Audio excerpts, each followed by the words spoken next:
Everyone, दृष्टि की teaching exam YouTube channel में एक बार फिर से आपका स्वागत है। मैं हूं गीतांजलि शुक्ला।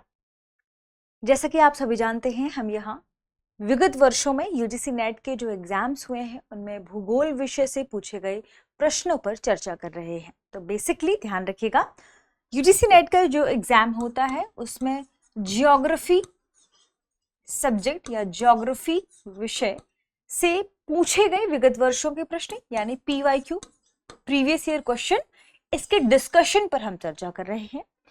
ये हमने सेगमेंट वाइज शुरू किया है, यानी सबसे पहले हम जियोमॉर्फोलॉजी, भू आकृति विज्ञान से संबंधित जितने भी प्रश्न पिछले वर्षों में पूछे गए हैं उन प्रश्नों पर चर्चा करेंगे, उन प्रश्नों के डिस्कशन को यहाँ शामिल करेंगे। प्रश्न में कैसे क्या क्या चीज़ें पूछी गई हैं, उनसे रिलेटेड और कौन से फैक्ट हो सकते हैं, उनसे रिलेटेड कौन से कंसेप्ट हो सकते हैं जो आपको जानना ज़रूरी है, उन कंसेप्ट और फैक्ट को हम यहाँ समझते हैं। ठीक है, तो हमने इससे पहले भी चर्चा में आपको बताया है, लगभग हर एपिसोड में हम बात शेयर करते हैं कि हम इसे सेगमेंट वाइज शुरू कर रहे हैं, जिसमें हम सबसे पहले अभी किस पर चर्चा कर रहे हैं, जियोमॉर्फोलॉजी पर, है ना। कौन से सेगमेंट पर? जियोमॉर्फोलॉजी पर, भू आकृति विज्ञान पर। तो सबसे पहले भू आकृति विज्ञान से रिलेटेड जितने प्रश्न हैं उन्हें हम कवर करेंगे।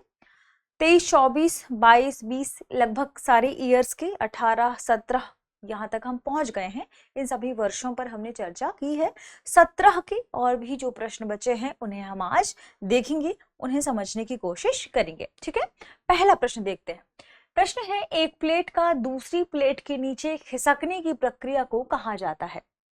आपके पास ऑप्शन है, ए अभिवहन, ऑप्शन बी है अवनयन, ऑप्शन सी है अभिसरण और ऑप्शन डी है संवहन। ठीक है, ये प्रश्न नवंबर 2017 के प्रश्न पत्र में पूछा गया था, यानी एनटीए या आप कह सकते हैं यूजीसी नेट जो एग्जाम इसने जो एग्जाम लिया था नवंबर 2017 में, उसमें ये प्रश्न पूछा गया था जियोमॉर्फोलॉजी के अंतर्गत।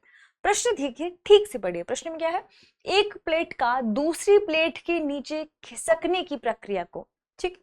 और ज्योग्राफी पढ़ते हुए हम सभी को पता है कि प्लेट मतलब हम किसकी बात कर रहे हैं, महाद्वीपीय प्लेट है और महासागरीय प्लेट है।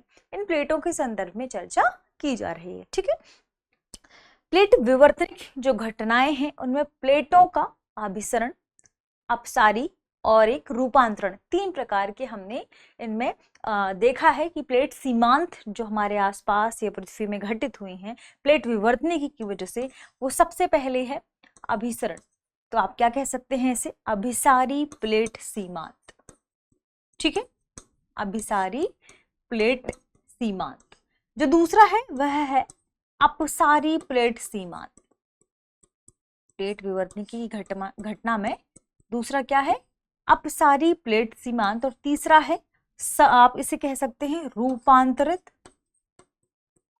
रूपांतरित सीमांत या रूपांतरित प्लेट सीमांत। ठीक है, इन तीनों में एक शब्द कॉमन है, सीमांत। अब यहाँ पर प्रश्न यह है कि प्लेट, इसमें क्या पूछा गया, एक प्लेट का दूसरी प्लेट के नीचे खिसकने की प्रक्रिया ये किस अवस्था में होगा?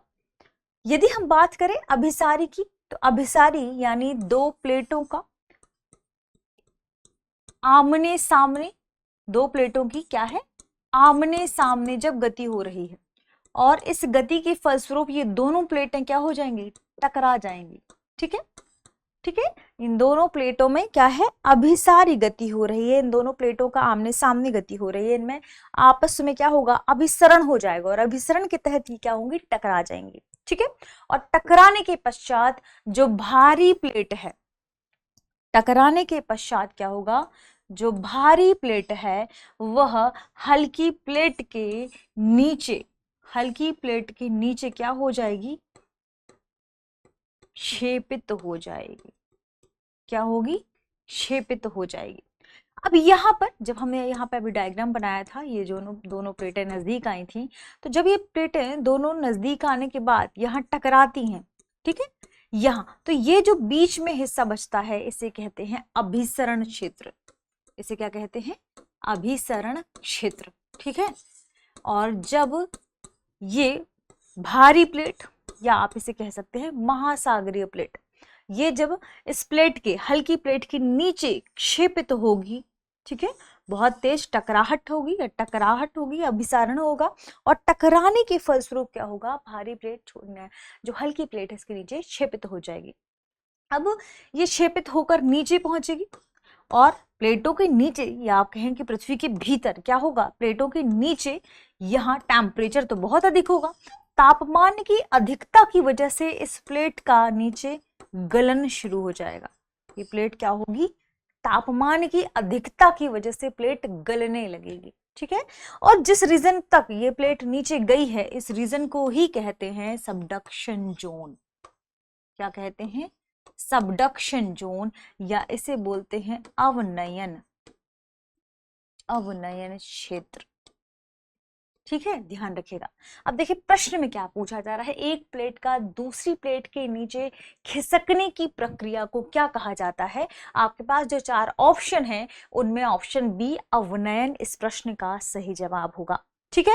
भले ही अभिसारी प्लेट सीमांत के फलस्वरूप ये घटना घटित हो रही हो, लेकिन अंत में जब नीचे प्लेट खिसक कर जाती है दूसरी प्लेट के नीचे, तो ये कहां पर, इन प्लेटों के खिसकने के बाद कहां जाकर उन प्लेटों का गलन होगा, ये प्लेट जहां जाकर क्षेपित होती है उस क्षेत्र को ध्यान रखिएगा क्या कहा जाता है, अवनयन क्षेत्र या सबडक्शन जोन, ठीक है। आपको क्या ध्यान रखना है, सबडक्शन जोन, बहुत इंपॉर्टेंट है ये प्रश्न, सबडक्शन जोन। कई बार इससे अलग अलग तरीके से प्रश्न फ्रेम किया गया है, ठीक है, तो ध्यान रखिएगा। भले ही अभिसारी प्लेट सीमांत के सहारे ये दोनों प्लेटें खिसक रही हो, दोनों प्लेटों के बीच अभिसरण हो रहा हो, लेकिन अंत में जब प्लेट नीचे जाकर क्षेपित होगी, ठीक है, अंत में जहां बहुत अधिक घनत्व होगा, बहुत अधिक टेम्परेचर होगा, तो यहाँ पर क्या होगा, ये प्लेट इसके नीचे जाकर जब क्षेपित होगी कम घनत्व वाली प्लेट के नीचे, तो वहां पर जाकर उसका क्या होगा, बहुत अधिक टेम्परेचर है, अधिक गहराई पर जाएगी, तो प्लेटों का क्या होगा, क्षेपण होगा, इस प्लेट का क्या होगा, क्षेपण होगा। इस पूरे रीजन को जहां पर यह घटना घटित हो रही है उसे कहते हैं सबडक्शन जोन या अवनयन क्षेत्र, ठीक है। तो इस प्रश्न का सही जवाब क्या होगा, अवनयन, ठीक है, ध्यान रखिएगा। जहां प्लेटों का क्षेपण हो रहा है उसे क्या कहते हैं, अवनयन क्षेत्र कहते हैं। एक और शब्द इसके लिए इस्तेमाल किया जाता है प्रविष्ठन, ध्यान रखिएगा, अवनयन, या अगर कहीं आपके पास ऑप्शन में चेंज कर दिया या ऑप्शन में कहीं प्रविष्ठन लिख के आ जाए तो भी समझिएगा सेम वही है, प्रविष्ठन क्षेत्र, सबडक्शन जोन या अवनयन, ठीक है, इनको आपको ध्यान रखना है, ठीक है। चलिए इस प्रश्न का आंसर ऑप्शन बी है, आगे बढ़ते हैं। अगला प्रश्न है सैन एंड्रियाज भ्रंश है, हमारे पास ऑप्शन है रूपांतरण भ्रंश, अभिसारी भ्रंश, प्रसारी भ्रंश या निमज्जनकारी भ्रंश। यह प्रश्न नवंबर 2017 के प्रश्न पत्र में पूछा गया था। अब देखिए सेंट एंड्रियाज भ्रंश में आपके पास 4 ऑप्शन है। अभी जब हमने यहाँ पर अभी 3 प्लेटों के बारे में, अभिसारी प्लेट सीमांत, अपसारी प्लेट सीमांत, रूपांतरण प्लेट सीमांत हमने पढ़ा, हमने देखा अभिसारी प्लेट सीमांतों में क्या हो रहा है, दोनों प्लेटों में टकराहट हो रही है, ये दोनों आमने सामने प्लेटें क्या कर रही हैं, अभिसरित हो रही हैं, अभिसरण हो रहा है प्लेटों का, आमने सामने संचलन हो रहा है, ठीक है। दूसरा है अपसारी, इसमें क्या होता है, प्लेटें एक दूसरे की विपरीत दिशा में जाती हैं, यानी प्लेटें दूर जा रही हैं, बीच में गैप क्रिएट हो रहा है, लेकिन ये घटनाएं बहुत वर्षों में होती हैं, ये नहीं कि आज ही हुआ और अगले दिन प्लेट दूर खिसक गई, ठीक है, ध्यान रखिएगा। कई वर्षों के बाद ऐसा देखने को मिलता है कि कोई प्लेट मिलीमीटर खिसकी है, ठीक है, तो ध्यान रखिएगा। तीसरा जो हमने पढ़ा रूपांतरित प्लेट, इसमें क्या होता है, या आप इसे कहते हैं समानांतर प्लेट सीमांत, ठीक है। तो दूसरा प्रश्न है, हम इसमें इसकी चर्चा करेंगे। देखिए जब प्रश्न पूछा जाए सेंट एंड्रियाज भ्रंश के बारे में, सेंट एंड्रियाज भ्रंश लगता है यूजीसी नेट का बहुत ही फेवरेट प्रश्न है, क्योंकि सेंट एंड्रियाज भ्रंश पर लगातार 4 से 5 बार यूजीसी नेट में प्रश्न पूछा गया है, ठीक है। तो सेंट एंड्रियाज भ्रंश को आपको नोट करके रखना है कि इस प्रश्न का सही जवाब क्या होगा, ठीक है, क्योंकि कई बार बदल बदल कर भी एक तरीके से ही प्रश्न को पूछा जाता है। सेंट एंड्रियाज भ्रंश की जब हम बात करेंगे, हमारे पिछले सेशन में लगभग 2-3 बार हमने इसके बारे में चर्चा की है, फिर भी हम आज भी इसे देखेंगे। सेंट एंड्रियाज भ्रंश मतलब एक ऐसे रीजन पर बना भ्रंश, जो कैसे बना, भ्रंश कैसे बनते हैं, भ्रंश मतलब दरार, टकराहट, ठीक है। मान लीजिए कोई चट्टान है, ठीक है, इस चट्टान में अलग अलग तरीके से गति कार्य करती है। मान लीजिए इस पर तनाव मूलक बल कार्य करने लगा, ठीक, तनाव मूलक बल के कार्य करने की वजह से ये चट्टान बीच से मान लीजिए टूट गई और इसमें दरार पड़ गया, और इस दरार की वजह से, अब इस दरार की वजह से चट्टान में जो स्थलाकृति बनती है, इस दरार की या इसके टूटने की वजह से अब जो स्थलाकृति ये बनी, इसे ही कहा जाता है भ्रंश, फॉल्ट। इसे क्या कहा जाता है? भ्रंश। ठीक है, तो ध्यान रखिएगा, तनाव मूलक बल की वजह से भ्रंशों का निर्माण होता है। कई बार संपीड़न भ्रंश इसके कारण होते हैं, लेकिन अमूमन या मुख्यतः ध्यान रखें, तनाव मूलक बल की वजह से भ्रंशों का निर्माण होता है और संपीडनात्मक बल की वजह से वलनों का निर्माण होता है। ठीक, जब हम भ्रंशों की बात करेंगे, अब सैन एंड्रियाज भ्रंश कहां पर स्थित है? सैन एंड्रियाज भ्रंश स्थित है रूपांतरण प्लेट सीमांत पर। रूपांतरण प्लेट सीमांत यानी वह प्लेट सीमांत जहां दो प्लेटें एक दूसरे के समानांतर लेकिन विपरीत दिशा में गति कर रही हों।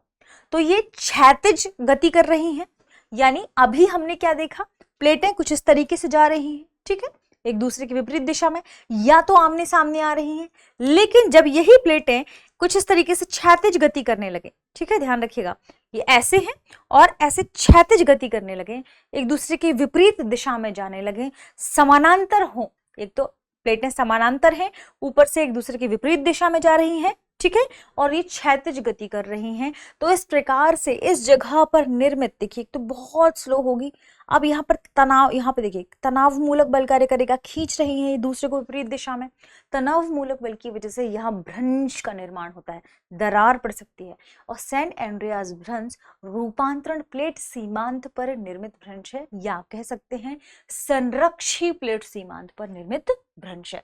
तो इसके लिए जो शब्द आप कई बार पढ़ेंगे वो आपको ध्यान रखना है, वह है संरक्षी सीमा, ठीक है, जहां पर संरक्षी सीमा मतलब क्या, जहां पर ये जो समानांतर प्लेट सीमांत में आमने सामने, माफ कीजिएगा, विपरीत दिशा में समानांतर किंतु विपरीत दिशा में जो प्लेटें गति कर रही हैं, यहां पर कृष्ट ना तो नष्ट हो रहा है ना ही नया कृष्ट बन रहा है, जबकि अब सारी प्लेट सीमांत में जब प्लेटें टूटकर विपरीत जाती हैं तो नीचे से लावा ऊपर की ओर निकलता है और नवीन कटकों का निर्माण होता है ना, तो नई स्ट्रक्चर बना, नई स्थलाकृति बनी, उच्चावचों का निर्माण हुआ। ठीक वैसे ही अभिसारी प्लेट सीमांत में भी नई स्थलाकृतियों का निर्माण होता है, या आप ध्यान रखें कई बार विनाश देखने को मिलता है, तो ध्यान के रखने, क्योंकि प्लेट नीचे गई, सबडक्शन जोन की ओर गई, तो यहाँ पर इसका नीचे गलन हो रहा है, विनाश भी आपने देखा। जो समानांतर प्लेट सीमांत है इसमें कृष्ट का ना तो विनाश होता है न ही नए कृष्ट का निर्माण होता है, इस वजह से इसे क्या कहा जाता है? संरक्षी सीमा। सैन एंड्रियाज भ्रंश का निर्माण कहां पर हुआ है? रूपांतरण भ्रंश, ठीक है, ऑप्शन ए, रूपांतरण भ्रंश के रूप में, ठीक है, ऑप्शन ए। तो कैसा है सैन एंड्रियाज भ्रंश? क्या है? एक रूपांतरण भ्रंश है। क्यों रूपांतरण भ्रंश है ये भी हमने देखा कि महाद्वीपीय रूपांतरण भ्रंश के रूप में इसे जाना जाता है, यानी दो प्लेटों के समानांतर और एक तो क्षैतिज गति हो रही है, ऊपर से समानांतर प्लस विपरीत दिशा में गति हो रही है, तो ना तो कृष्णों का निर्माण हो रहा है ना ही कृष्ण का, यहाँ कृष्ण नष्ट हो रहे हैं यानी इनका विनाश हो रहा है, इसलिए इसे संरक्षित सीमा भी कहा जाता है। तो संरक्षित सीमा के सहारे प्लेटें एक दूसरे के साथ क्षैतिज गति करती हैं, इसके सहारे प्लेटें एक दूसरे के साथ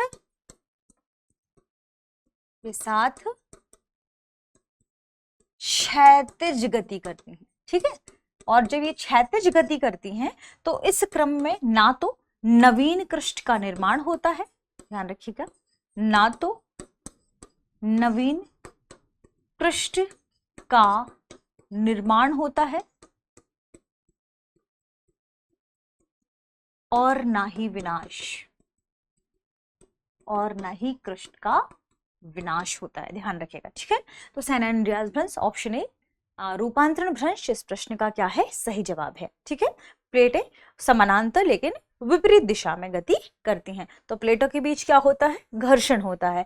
प्लेटों के बीच में घर्षण होता है तो संरक्षित सीमा के बारे में खास बात ये कि जहां घर्षण होगा यानी वहां भूकंपीय गतिविधियां भी देखने को मिलेंगी, ठीक है, आपको ध्यान रखना है। ये किसके बारे में था? ये सैन एंड्रियाज भ्रंश के बारे में इंपॉर्टेंट इंफॉर्मेशन चलिए आगे बढ़ते हैं और अगले प्रश्न पर चर्चा करते हैं। अगला प्रश्न है, निम्नलिखित में से कौन सा सरिता हिमी या ग्लेशियल निक्षेप है?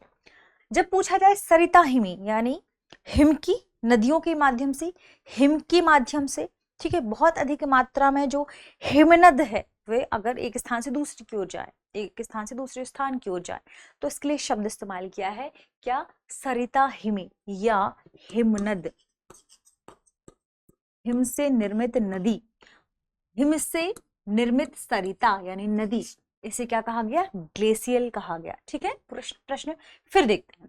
कौन सा निम्नलिखित में से, आपके पास 4 ऑप्शन है, कौन सा सरिता हिमी निक्षेप है यानी हिमनद के माध्यम से जो स्थलाकृति का निर्माण होता है, हिमनद के निक्षेपण के माध्यम से, हिमनद एक स्थान से दूसरे स्थान खिसक कर गई, वहां पर अवसादों का निक्षेप होगा, अवसादों के निक्षेप के माध्यम से एक स्थलाकृति बनेगी या एक उच्चावच बनेगा। अब उस उच्चावच के बारे में आपसे पूछा गया है, देखते हैं। ऑप्शन है ए पदस्थली, ऑप्शन बी केम वेदिका, ऑप्शन सी बाढ़कृत मैदान और ऑप्शन डी है लोयस मैदान।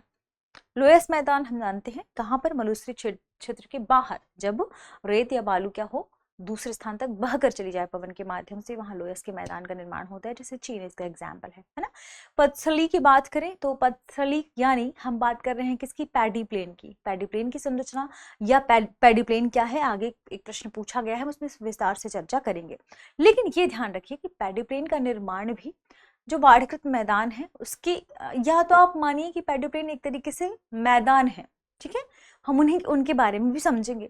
लेकिन जब सरिता हिमी के माध्यम से निर्मित स्थलाकृतियों की बात की जाएगी, इनके निक्षेप से निर्मित स्थलाकृतियों की बात की जाएगी, तो इस प्रश्न का सही जवाब होगा ऑप्शन बी केम वेदिका। अब यहाँ आप पूछ सकते हैं कि केम वेदिका है क्या, है ना? तो आपको पता होना चाहिए कि केम वेदिका क्या है। केम वेदिका का अर्थ है, या आपसे पूछा जाए केम वेदिका, बाढ़कृत मैदानों के बारे में तो सभी को पता है। जब नदियां बहुत तेजी से बहती हैं या बाढ़ आती है किसी स्थान में, तो नदियां बहुत सारे जल को अपने साथ लेकर बहुत सारे स्थान को कवर करती हैं फिर मैदान के, है ना।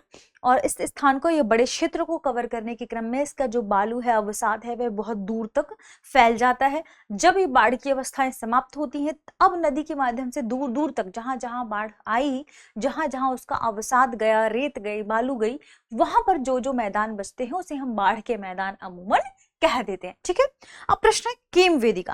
केम वेदिका छोटी छोटी पहाड़ियां हैं जो रेत या बजरी के अनियमित टीलों से बनी है। ठीक है, तो ध्यान रखें ये क्या है? ये छोटी छोटी पहाड़ियां हैं। अब ये ध्यान रखें कि पहाड़ियां किससे निर्मित है?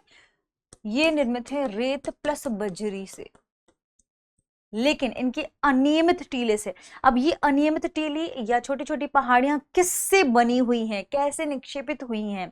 तो जब बहुत समय तक, मान लीजिए इस पूरे क्षेत्र में क्या है, हिमनद मौजूद है, या ये हिस्सा बर्फ से ढका हुआ है, ठीक है, बर्फ से ढके होने के बाद बहुत समय के बाद जब ये बर्फ पिघली, और बर्फ पिघलने के बाद कि क्या हुआ, ये स्थान, यहाँ से अवसाद क्या हुए, एक दूसरे तक, एक स्थान से दूसरे स्थान तक गए, बहुत दूर नहीं। बर्फ पिघलने के साथ ही छोटे छोटे बर्फ की, जहां पे बर्फ है यहाँ बर्फ पिघली, इसके बाद इसके आसपास क्या हो गए, अवसाद, अवसाद क्या हो गए, निक्षेपित हो गए, इसके आसपास अवसाद निक्षेपित हो गए। अब ये अवसाद, हिमनद है, बहकर आया, अवसाद यहाँ पर क्या हुए, निक्षेपित हो गए। अवसादों के निक्षेपित होने से अब यहाँ जो छोटी छोटी आपको पहाड़ियां मिलती हैं जो रेत और बजरी से निर्मित होती हैं, वे कहलाती हैं केम वेदिका। तो ये किसके माध्यम से निर्मित हुई? हमने देखा कि बहुत समय के बाद जब बर्फ पिघलती है, तो उसके बाद या तो आप कह सकते हैं बर्फ की जो नदियां हैं, या हिमनद है, जो हिमनद के पिघलने के बाद अवसाद निक्षेपित होता गया, अवसाद के निक्षेपित होने से एक छोटी छोटी पहाड़ी नुमा संरचना बन गई रेत बजरी आदि अवसादों के माध्यम से, उसे हम कह देते हैं क्या, केम वेदिका। ठीक है, तो ध्यान रखिएगा, केम वेदिका छोटी छोटी पहाड़ियां हैं जो रेत या बजरी के अनियमित टीले कहलाते हैं, जो बर्फ की चादरों के पिघलने के पश्चात बर्फ की चादरों के चारों तरफ निक्षेपित होने से बनती हैं। ठीक है, तो ध्यान क्या रखना है, ये किससे बनती है, बर्फ की चादरों के चारों तरफ या चारों ओर निक्षेपित होने से बनती है। इसके आगे चारों तरफ के अवसादों का निक्षेपित हो जा अवसाद निक्षेपित हो जाते हैं और फिर छोटी छोटी छोटी छोटी टीलेनुमा आकृति बन जाती है, उसे हम कहते हैं केम वेदिका। ठीक है, तो ये कुछ इंपॉर्टेंट इन्फॉर्मेशन थी इसके बारे में। ये भी ध्यान रखना है कि यदि ये जो बर्फ के माध्यम से निक्षेप हुआ है, यदि ये महाद्वीप में हुआ है या आप कह सकते हैं भूमि पर हुआ है, सबसे अच्छा शब्द होगा इसके लिए भूमि। यदि ये भूमि पर हुआ है तो इसकी आकृति आपको जलोढ़ शंकु की तरह दिखाई देगी। ठीक है, एक तो यहाँ पूरा क्षेत्र क्या हो गया, टीलनुमा हो गया। यदि भूमि पर यह निक्षेपित हुआ है हिमनद के माध्यम से तो ये जलोढ़ शंकु की तरह दिखाई देगा। और यदि यही निक्षेपण जो हो रहा है ये भूमि पर ना हो, कहीं और किसी और क्षेत्र में होगा, तो इसकी स्थलाकृति आपको अलग, या आप कह सकते हैं यहाँ पर हमने इसके लिए नाम दिया जलोढ़ शंकु, है ना। ये जलोढ़ शंकु किसके लिए, अगर ये झील नुमा आकृति के बाद इसके बाद इसका निक्षेपण होता है तो। ठीक है, डेल्टा भी आपको कई बार शब्द देखने मिल जाएगा। ठीक है, तो डेल्टा शब्द क्यों मिलेगा, क्योंकि अंत में लास्ट में जाकर ये कहीं जल में समाहित होता है हिमनद, और वहां पर यदि निक्षेपित करके छोड़ देता है तो फिर उसे डेल्टा शब्द से संबोधित किया जाएगा। केम वेदिका के लिए जो शब्द ध्यान रखें, ये छोटी छोटी पहाड़ियां हैं, बजरी रेत से निर्मित हैं, टीलेनुमा संरचना है, जहां पर हिमनद अगर बह गया, हिमनद यदि पिघल गया, बर्फ की चादर पिघल गई और वहां पर निक्षेप इकट्ठे रह गए और टीला जैसे दिख रहा है, तो आप क्या समझ सकते हैं कि वो क्या है, केम वेदिका। ठीक, आगे बढ़ते हैं। इस प्रश्न का सही जवाब ऑप्शन बी होगा, नवंबर 17 का प्रश्न है।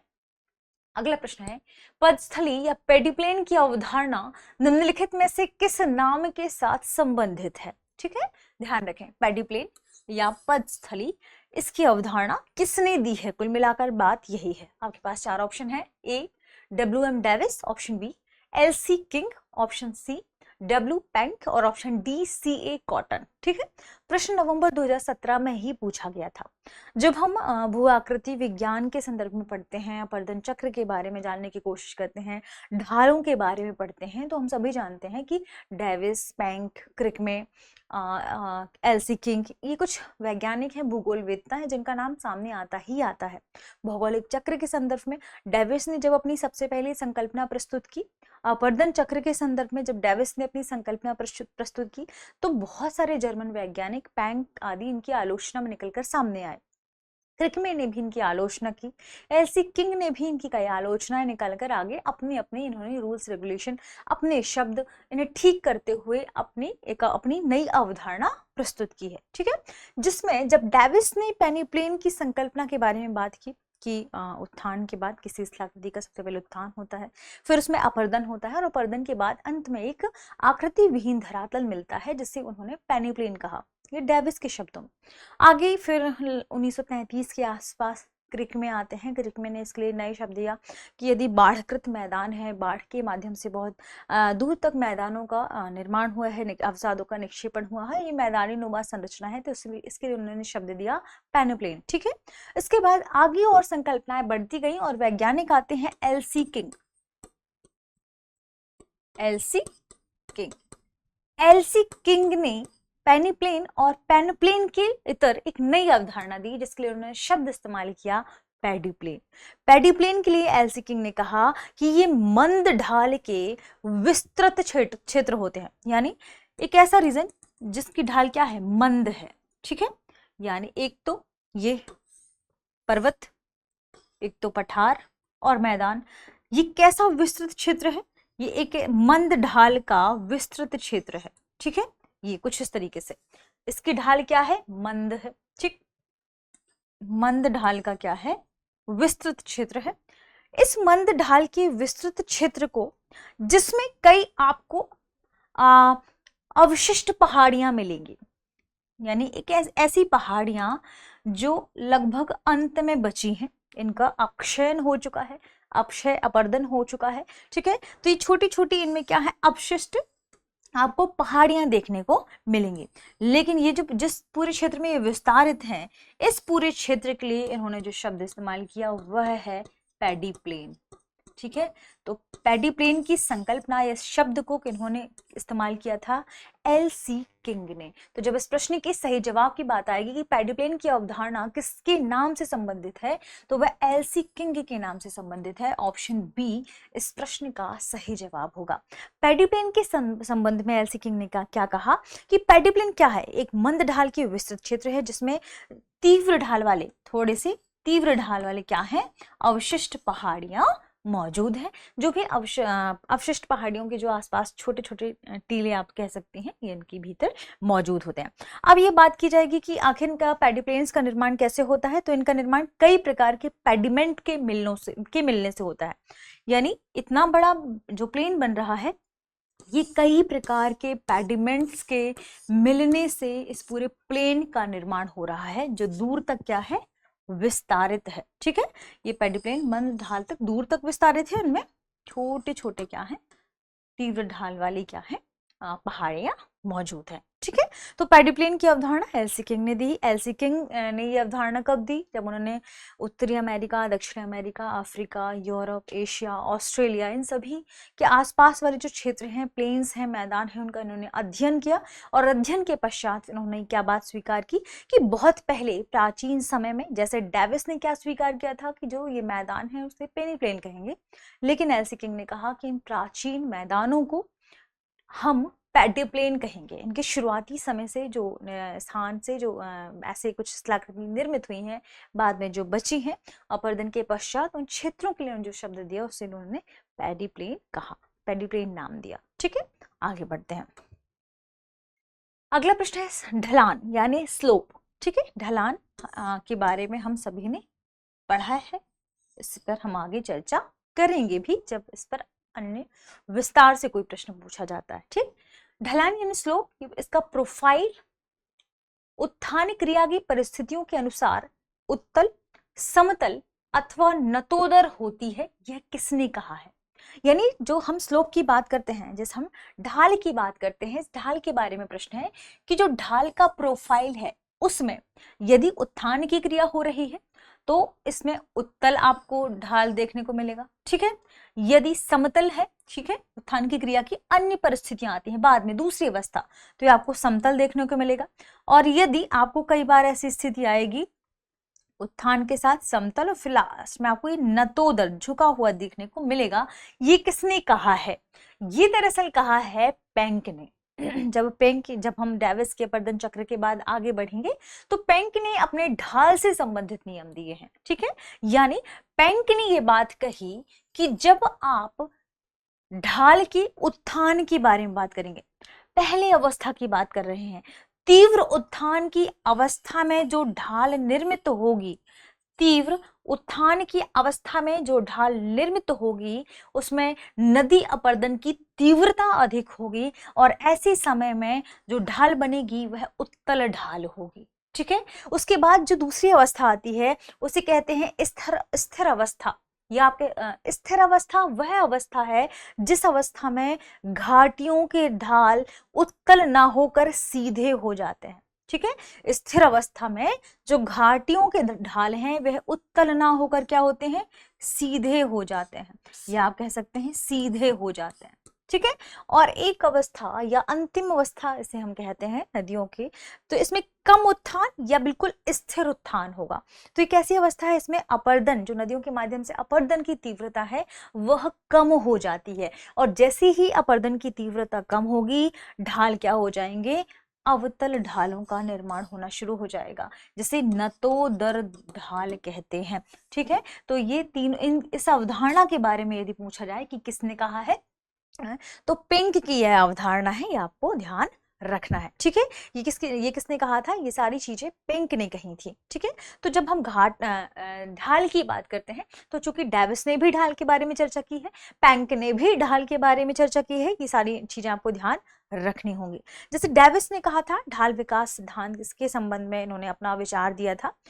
अपरदन चक्र के सिद्धांत के संदर्भ में इन दोनों चीजों के बारे में उन्होंने चर्चा की थी। उन्होंने कहा था कि ढाल के साथ या ढाल के रूप में जो परिवर्तन होगा और अंत में जो ढाल मिलेगी हमें, कहीं ना कहीं जो अंत में ढाल बचेगी उसका पतन हो चुका होगा। ठीक है, तो कितना अपर्दन हो रहा है, क्या अवस्थाएं हैं, उस पर अंत में जो ढाल बचती है, ये कहीं ना कहीं अपर्दन की प्रक्रियाओं पर डिपेंड करता है। तो ये डेविस ने कहा था। पेंक का कथन आपके सामने लिखा हुआ है, कथन ध्यान रखिएगा, हो सकता है ये प्रश्न दोबारा रिपीट हो जाए और आपसे ये प्रश्न पूछ लिया जाए। तो ऑप्शन ए, स्लोप के संबंध में प्रोफाइल की जब बात की जाती है, उत्तल, समतल और नतोदर की बात की जाएगी, तो पेंक इस प्रश्न का सही जवाब होगा। आज के लिए इतना ही, मिलते हैं अगले सेशन में, तब तक आप सभी पढ़ते रहें, रिवीजन करते रहें। शुक्रिया।